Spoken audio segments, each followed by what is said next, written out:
codes, covenants, and restrictions that says that, Black people aren't supposed to be able to live in neighborhoods. Of course, that's against the law. But they're really, if you look at what's going on in this administration, they're trying to bring that shit back.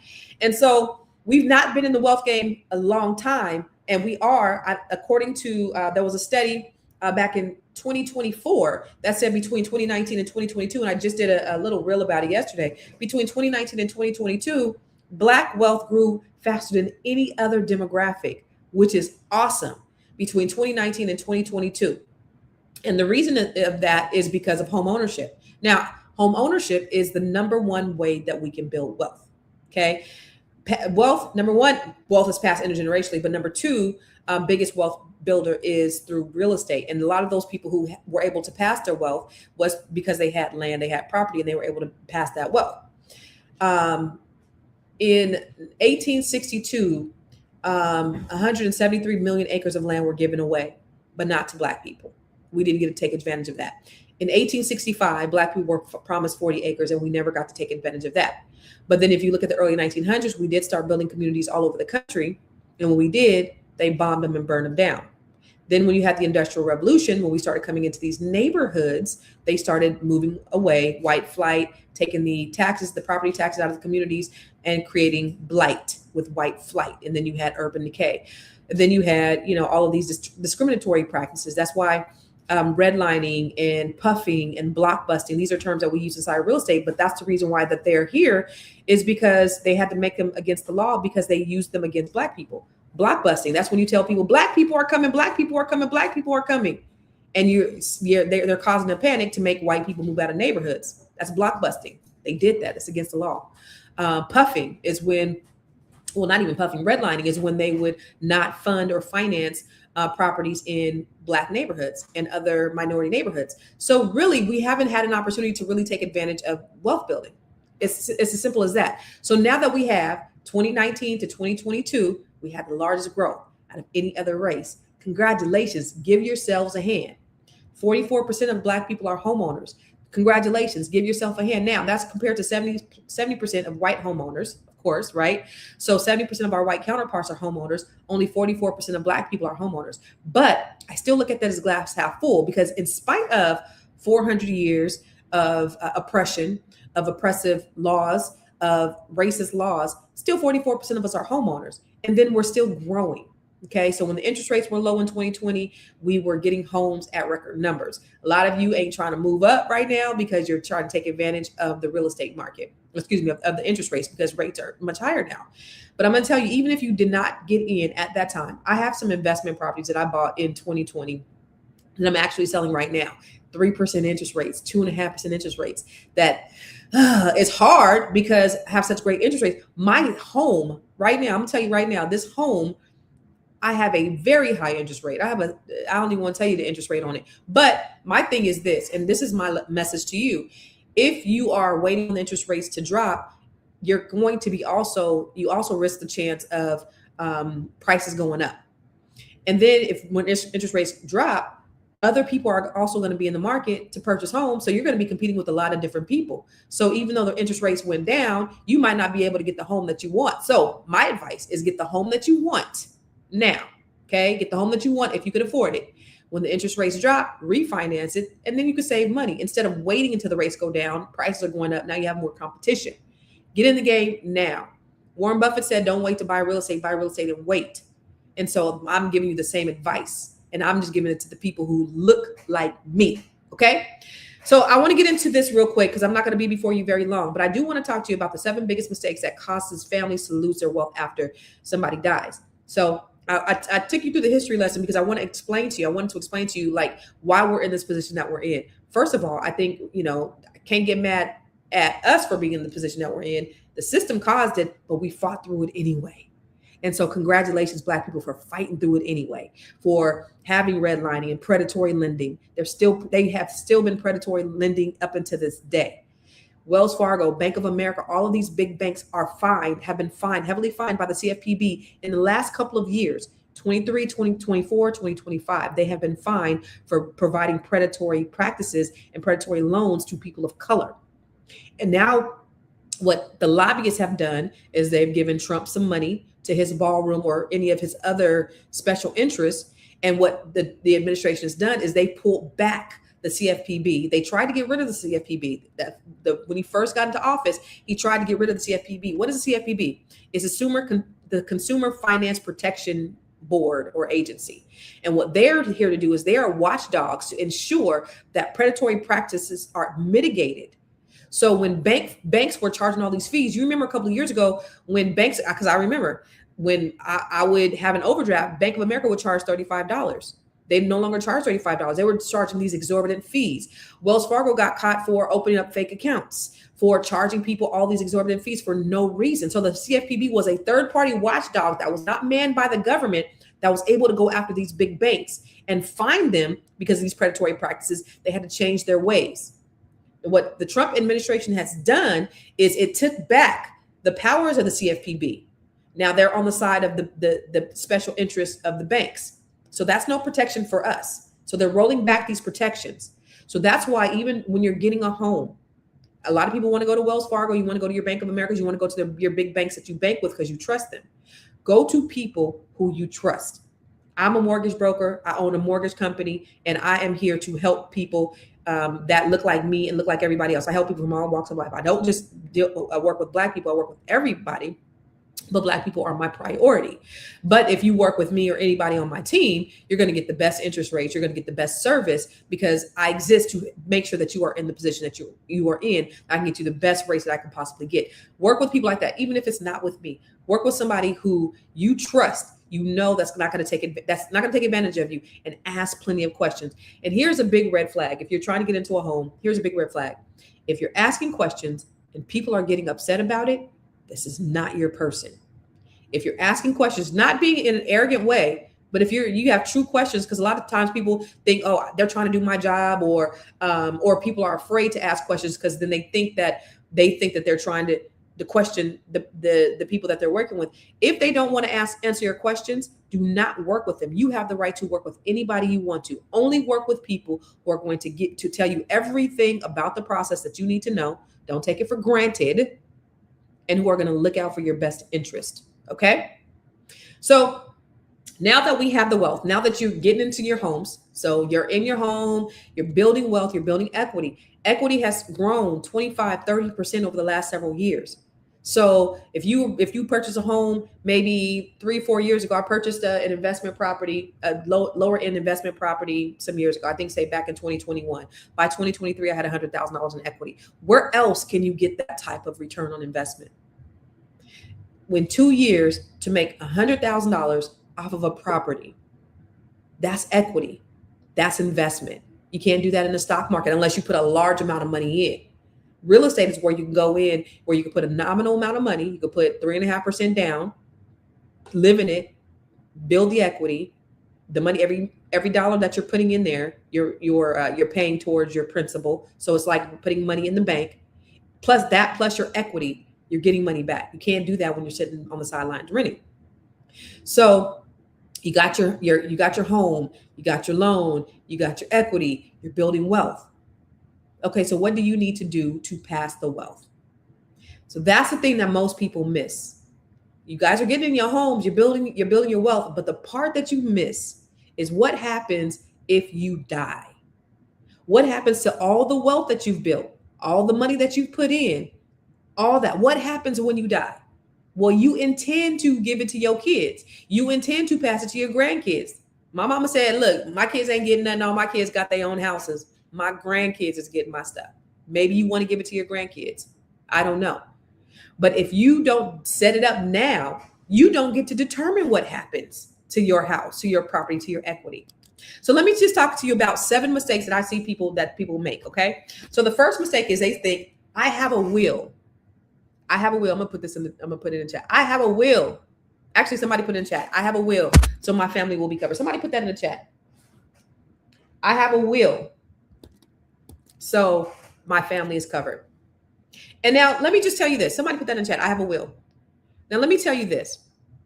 Most people have learned about wills over their lives. We see it on TV. We hear about it in our families. We see people always talking about wills. Okay. So you having a will is good because a will helps you with intent. A will tells the courts what you want to happen. Somebody put a will in the. Are y'all listening? It's a couple hundred people on here right now live. I'm on 8 different platforms. So if it's 2 people where you are, no, there's 100 people somewhere else. A couple hundred people watching me live on different platforms. I'm on 8 different platforms. But so what it does is it gives instructions to the judges to say that what this person wants. A will, though, can be contested. Some people say, or some attorneys have a joke that say a will be contested. So if you have a will, it can be contested, and a will is only instructions. And so when you die, what happens? It'll go into probate court. So what happens when your house goes into probate court? Well, first of all, if you owe anybody, your creditors will get paid before your heirs do. Let me say that one more again. Your creditors will get paid before your heirs do. So what happens when it goes into probate? They have to open up a article in the newspaper and add a newspaper saying this person died. This is his estate. Does he owe anybody money? And if the creditors are looking, they're going to go after their money. They're going to go after the estate. They're going to go to the judge and say, we want our money. So everybody gets a piece of the estate. And finally, whatever's left over, that goes to the heirs. The attorneys get a piece of it. The probate attorneys, the probate courts gets a piece of it. Whatever, everybody else. And then if somebody contests it, say you got a cousin in Arkansas or Alabama. You got a cousin in Arkansas, Alabama. They say, listen, Auntie Charlene said that I could have that. I'm entitled to a piece of it. It has to go through probate court. Now, the will is going to tell the judge what your instructions were, okay? But it still can be contested. And they can go back and forth, which causes time, causes money. And the probate process is a minimum of average about 2 years that it takes for a house to sell in probate. So all of those things happen. If you have a will is good. It's instructions, but a will is not enough. So that's the first mistake people make, okay? The second mistake people make is they automatically think their family's going to get everything. How many of you think that just because you died, your spouse is automatically going to get everything? It doesn't happen. And if you saw any of my reels, I do reels about these types of situations all the time. Anything could come up. I've seen every type of situation in the book, y'all, where somebody's been married to somebody for 30 years and they didn't know that the divorce wasn't final. And then the first wife came and she took the wife's thing. We had a situation. This is when I first learned about living trust, where a married couple, young couple, they're in their 30s. They just had a baby. They had a couple of small children. They bought a house. About 8 or 9 months later. Now, she's not on the house. She's a stay-at-home mom. He's the one that works. The house is in his name. California being a community property state, we're thinking if something happens to him, she's automatically entitled. Anything happens, the wife isn't entitled. Well, when he dies suddenly, she decides, I want to sell the house. She's entitled because she's a spouse, but it still has to go to probate. And then the judge says, well, it's not in the best interest of the children for you to sell it. Because even though she gets 50% of the property, the children get the other 50% of the property. What does that mean? Somebody has to decide. And if the judge says she can't sell it, she's stuck. Now, here you have this lady stuck in this house with the memories of her dead husband, these small children. She just wants to go and have a fresh start. She has no say over what she can do with her property. So automatically thinking that your spouse is going to automatically get everything, it's not true. So if they had a living trust, then everything would have been passed, no problem. But just automatically thinking that your spouse is going to get everything, it's not true. So the second mistake people make is they think that their spouse is going to get everything, and that's not true. The third is, I'll just put my kids on the deed. Before I really understood what a living trust was, I told my dad to do that. Just put this on the deed. Just put my brother on the deed. This was years and years and years ago. Well, let me tell you the problem with that. Few things could become. Say my brother passes before my dad. Well, you're still in the same position. Now, if my dad dies, what happens to the property? Probate. It's number one. Another thing is, what if my brother has debt? What if something happens and he has a big IRS lien, or he gets into a car accident and they come after him? They're coming after everything he's attached to, every property he has. What if my brother gets married and he gets divorced? He has his property that my dad put him on because he just wants the property to go to him. That wife is now entitled. That property may be up for grabs. So there's so many things wrong with just putting your child or putting whomever on the deed. It's not good enough. It's cheap, it's easy, but there's so many things that could happen with the property. The property could be at risk if you were to put somebody else on the deed who shouldn't be on the deed. Okay? You said that's why I bank with a credit union. I was told my mom that when she dies, she should divide her money up 3 ways so me and my 2 sisters can have the money. Needs to be a little bit more than that, though. Okay? The fourth mistake that people make is they think that just because they name the beneficiaries, they're good. The beneficiaries are good on your insurance, on your bank account. That has nothing to do with your home property. So if you die, okay, the beneficiaries are on the life insurance. Cool. They're going to get the life insurance money. The beneficiaries are on the bank account. Cool. Your mom divides up the money between you and your siblings.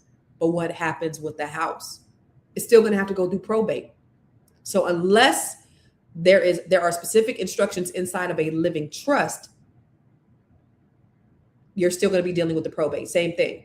So having beneficiaries is not enough. That's just reserved for your insurances and your bank accounts. Okay. The fifth mistake is not updating, creating your trust or having documents, but not updating. I don't know if you remember the story of John Singleton. John Singleton, multi-millionaire, very talented man. But what happened? He created a living trust when he had 1 child. When he died at 52, he had 7 children. Never updated his documents. So what ended up happening? His mom steps in. She wants to manage the estate. The daughter's like, no. The only daughter who was on the trust was like, no, I want to manage. This is my daddy.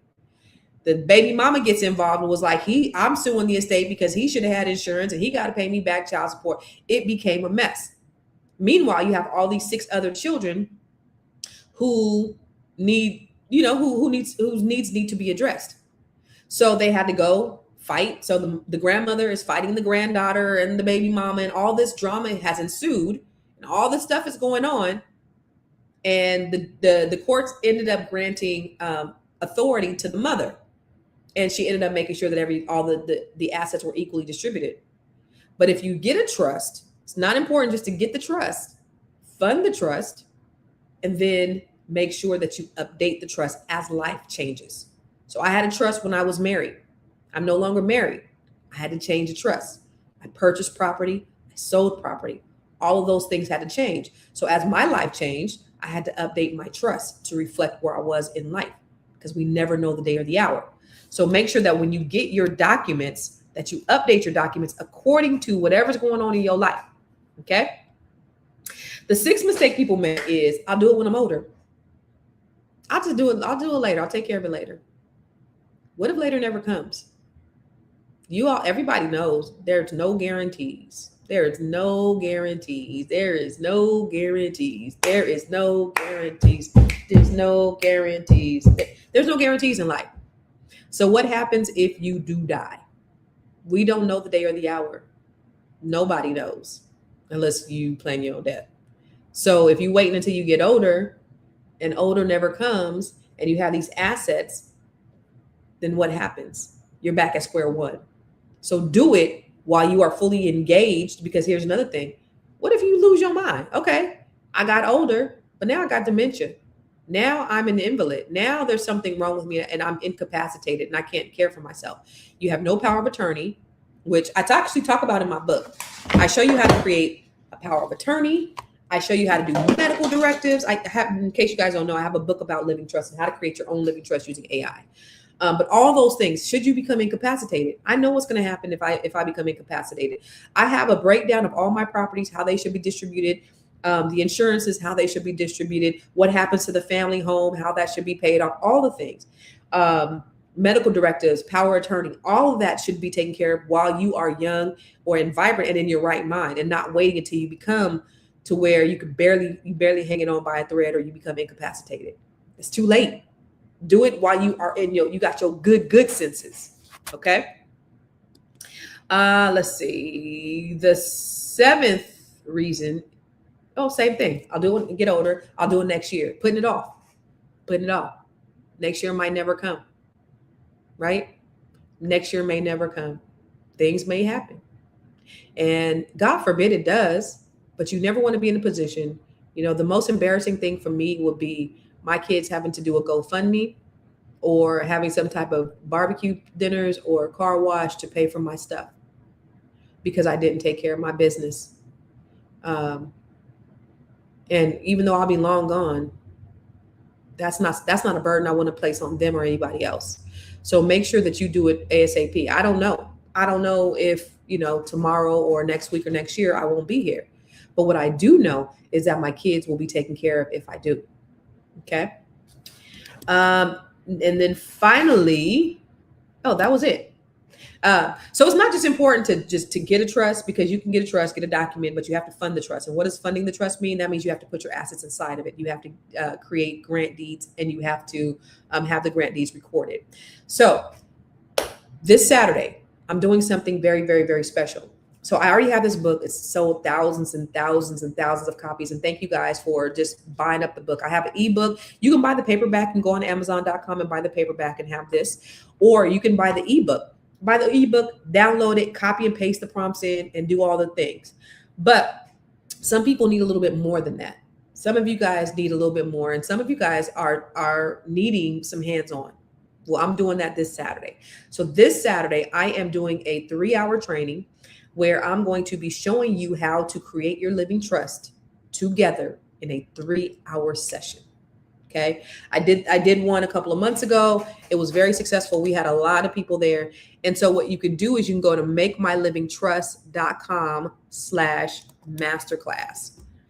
Let me put that in here. makemylivingtrust.com/masterclass. Go there to sign up. You'll spend a day with me. It is an interactive session. What does that mean? You will talk to me. We will engage and have conversations, and we're going to go back and forth. And if you have questions, I'll be there live to answer your questions. Me and you, and some other folks too. And I will say, if you go to the website now, building your living trust in one afternoon. The last session we had an attorney there, and here's what the attorney said. I have it on the page somewhere. I'm looking for what the attorney said. But she said that this class, she said, I'm an attorney. This is what she said. This was her testimonial. She said, I'm an attorney, and I attended the workshop to see how it compared with my own living trust process. Constance's was so robust that I'm implementing what she taught us in the future trust that I prepare for my clients.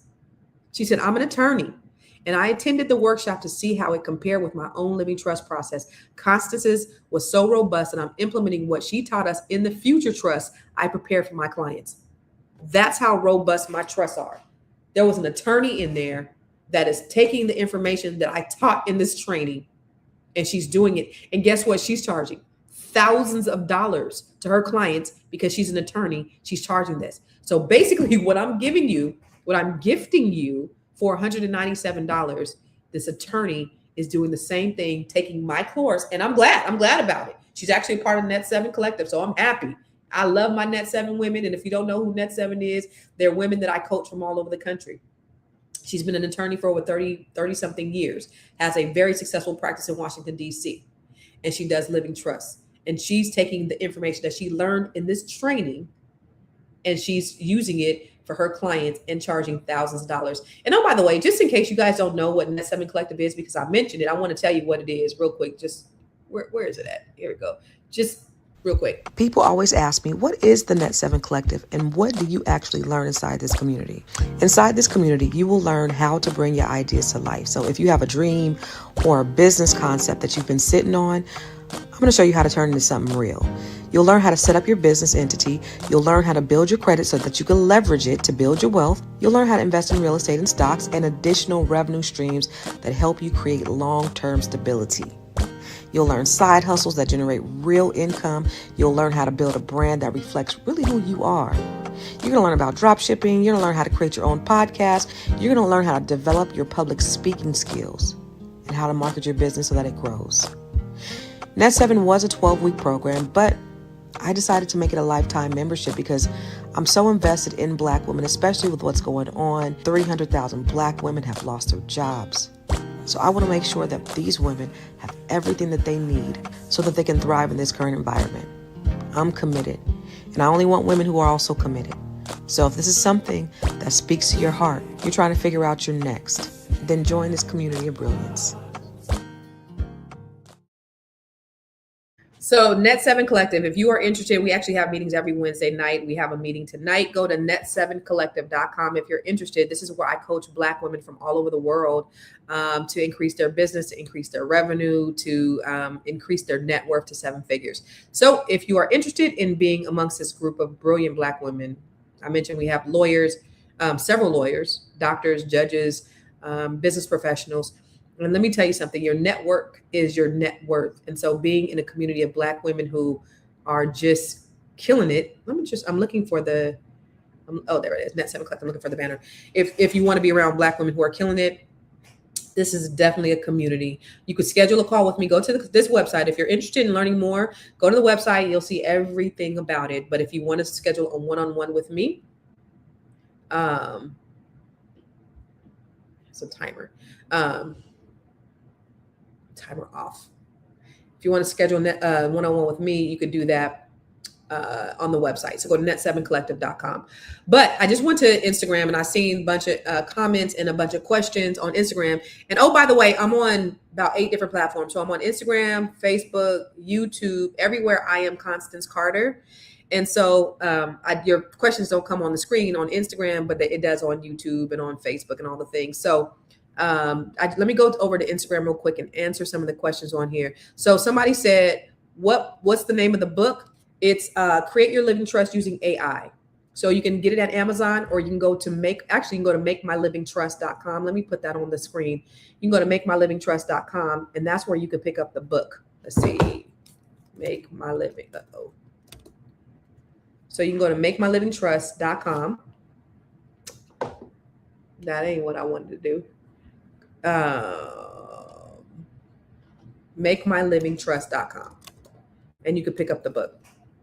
Okay, so go to makemylivingtrust.com, and you can do this on your own. Make My Living Trust using AI, and this gives you all the prompts. Again, get the paperback if you want to, or you can download that. You can go get the ebook directly on the page. You can get it immediately. So say you don't feel like waiting on the paperback book, get the ebook, start working on it today, download, copy and paste the prompts, and make your living trust yourself. Boom. Sold thousands of copies. It's helped thousands of people, not millions yet, but it's helped thousands of people get their life together. Again, it's not just about building the wealth, you guys. It's about preserving it and keeping it and passing it. So let me see who else is on here. I need a book for starting a trust. I need a paper for starting a trust. Is that in your book? It is. Yes. For Be Enlightened. Yes. I appreciate you, 2020 Visionaire, for saying gratitude. Thank you. Let me see what else. Wendy Jewell said will. So hopefully you got more than a will. Kenny Frazier said, I have a living trust and insurance. Great. Perfect. So Sasha Candle said, is that only because her name wasn't on the deed? No. So even if her name was on the deed, well, let me think about that. If her name was, because she did a quit claim deed. So her name wasn't on the deed. Yes. Because it is because her name wasn't on the deed. She did a quit claim deed. Still though, it depends on how they took title. So if they took title as community property or as joint tenants or as tenants in common, however the judge decide, because it still would have had to go through probate because there's still the issue of children. So depending on how she took title, it could have still went through probate. So yes. So thank you for that question, Sasha Candles. What's the name of my book? I told you that. Let me see. Our documents in the book. The prompts for the documents are in the book. You create your own documents. Yes. So your power of attorney, your medical directives, your pourable wills, your will, your power of attorney, how to properly transfer your properties, protect your businesses, your personal property, and your digital assets. So that's all that's in the book. And then let me go over to the comments on Facebook and Instagram and see if you guys have any other questions. Somebody said, I don't have a will, but I don't even think that my mom has one. So make sure that your mom gets a will. Okay. My grandmother maybe died in late 2004, and he left my granola. And he left his house to my mother and my middle sister. So it's been years later, and I don't know what happened to his house. Yikes. So you could talk to a real estate professional. Any real estate professional where you are can kind of look into it and see if the house has been sold or what happened to the house, whatever happened to it. So you meant my grandfather. Okay. And the house is in another state, plus it was damaged by hurricane. Yeah, you could probably get a local real estate professional that could probably help you with that. Okay. So if you want to join the class on Saturday, y'all, go to makemylivingtrust.com/masterclass. You will get thousands of dollars of game for only $149 to be with me one Saturday afternoon for 3 hours to create your living trust. Remember, I told you, if you just joined me, last training I have, an attorney that was there said, I'm an attorney, and I attended the workshop to see how it compared with my own living trust process. Constance's was so robust that I'm implementing what she taught us in the future trust I prepared for my clients. Now, what she's charging her clients thousands of dollars for because she could as an attorney, you're going to get it for $149 in this 3-hour training on Saturday. So sign up for it today because or as soon as possible, because what happens is you'll get an email that tells you all the things I need you to have gathered before Saturday. Don't wait until Saturday morning to sign up. Don't wait until Friday night to sign up, because then that might put you behind, because there's going to be a list of things that I want you to gather before the training so that you can be prepared to make all of the necessary things that you need to make in order to make it happen. So it's going to be an extensive hands-on training. We're going to shoot through it in 3 hours. We're not going to breeze by it. I'm going to answer all the questions, but it's going to be an intensive. But by the time you get done on Saturday afternoon, y'all, you're going to have a living trust. Okay. And that's one less thing that you got to worry about. You've worked hard to build your credit. You work hard to buy your house, to build your equity, to pay your mortgage, to create these things for your children and your children's children. The Bible says a wise man leaves an inheritance for his children and your children's children. So make sure that you have everything set up, your life insurance, your living trust, and pass it on to the next generation. Okay. So I appreciate you hanging out with me today, y'all. I love you for real in real life. And if you need to hit me, you can shoot me a DM if you have any questions on Instagram, Facebook. Also go to my website, constancecarter.com. All of my information on everything I do is on there. Every program that I have where I'm helping people in different ways, it's on there, and it's specifically for you.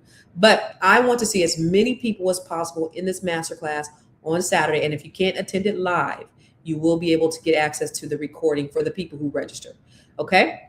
So I will see you guys on Saturday for those of you who are going to attend, and everybody else, if you want to just pick up the book and you feel like you can do it on your own, pick up the book, y'all, and do both. Pick up the book and join the class. All right. Take care. God bless. Peace.